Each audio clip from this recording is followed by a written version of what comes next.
स्वतंत्रता दिवस की आप सभी को बहुत बहुत शुभकामनाएं।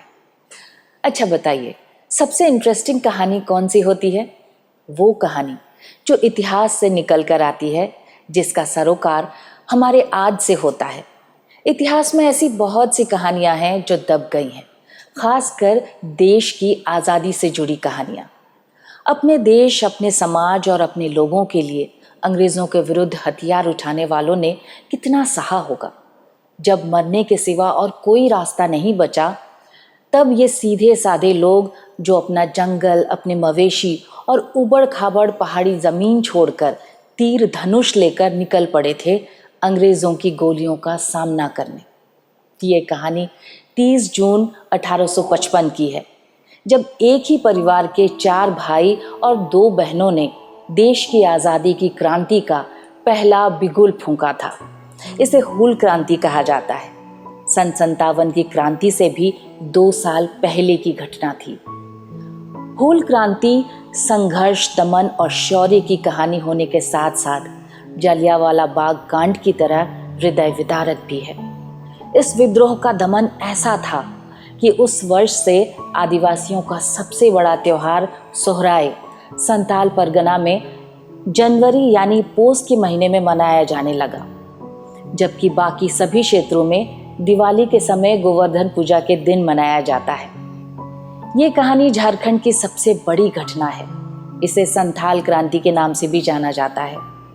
इसका नेतृत्व सिद्धू, कान्हो, चांद और भैरव नाम के 4 भाइयों ने किया था और 2 बहनें फूलो और झानो थी। इनके साथ ही हजारों लोगों ने अपना बलिदान दिया था।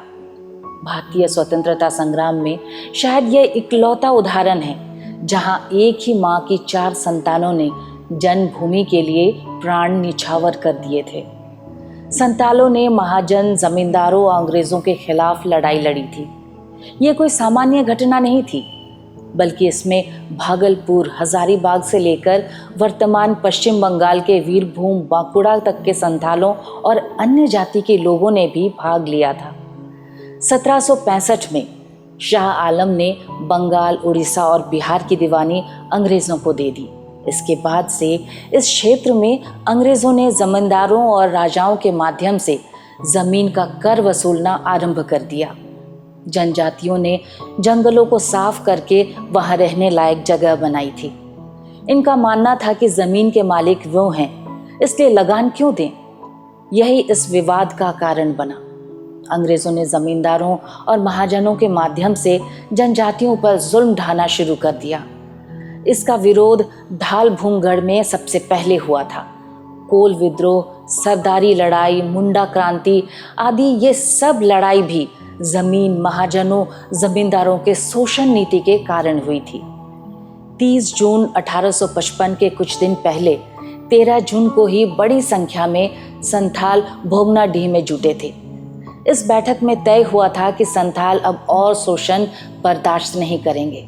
ईश्वर ने सम्मान के साथ जीने और महाजनों, जमींदारों के अन्याय के खिलाफ संघर्ष करने को कहा है। इस घोषणा का संथालों पर बहुत गहरा असर पड़ा और 30 जून को भोगनाडीह में लगभग 35,000 संथाल जमा हो गए।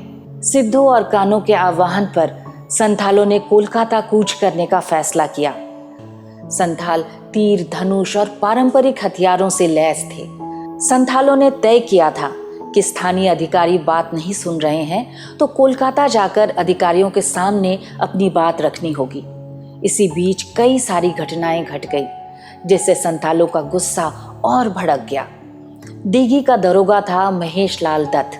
वह गांव के कुछ लोगों को एक घोड़े से बांधकर ले जा रहा था। दरोगा के साथ कुछ महाजन भी थे। इन लोगों का सामना क्रांतिकारी संथालों से हो गया। कान्हो ने जब दरोगा से निर्दोष संथालों को ले जाने का कारण पूछा तो दरोगा ने कान्हो को धमकी दे डाली और कहा कि उसका भी वही हाल होगा। नाराज संथालों ने पहले दरोगा से घोड़ा छीन लिया, फिर निर्दोष संथालों की रस्सी खोलकर उन्हें रिहा कराया। नाराज लोगों ने गुस्से में पहले फरसा से महाजन और दरोगा को मार डाला। उसके बाद हूल हूल के नारे से पूरा क्षेत्र गूंज उठा।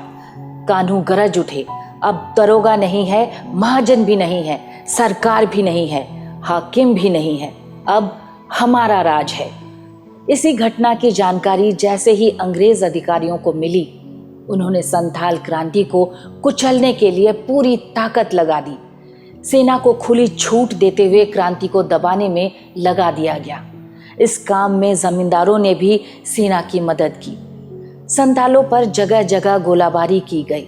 10,000 से ज्यादा संथाल मार दिए गए।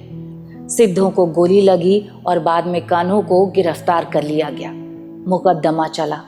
लगभग सभी बड़े नेताओं को फांसी पर लटका दिया गया।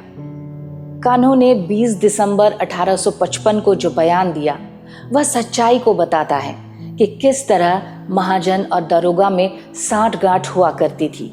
सब मिलकर कैसे संथालों पर जुल्म ढाया करते थे।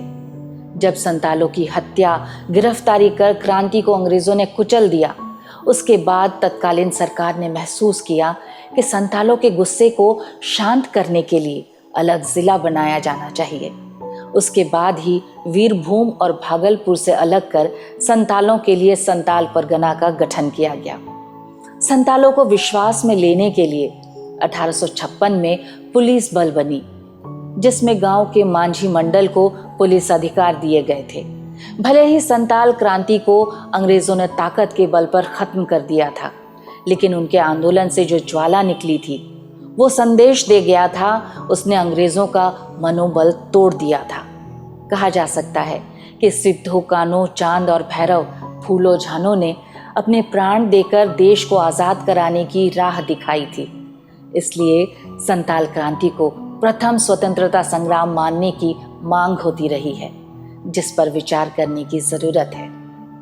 जिस समय हूल क्रांति का दमन हुआ, वो समय सोहराय उत्सव का था, लेकिन जिस तरह संथालों की हत्या, गांव के गांव जला देने की घटनाएं हुई और उसके ऊपर से भयंकर सूखा और अकाल भी पड़ा, तो संथाल परगना के आदिवासी उस वर्ष से सोहराय पर्व कार्तिक के बजाय पोष माह में मनाने लगे। ये थी कहानी अपनी जमीन, अपना आत्मसम्मान आजाद कराने की, किसी बादशाह, राजा या रानी की नहीं, बल्कि आम भारतीय नागरिक के क्रांति की पहली कहानी। ये कहानी आपको कैसी लगी, हमें कमेंट बॉक्स में लिखकर ज़रूर बताइएगा। एक बार फिर से आप सभी को आज़ादी की बहुत बहुत शुभकामनाएं।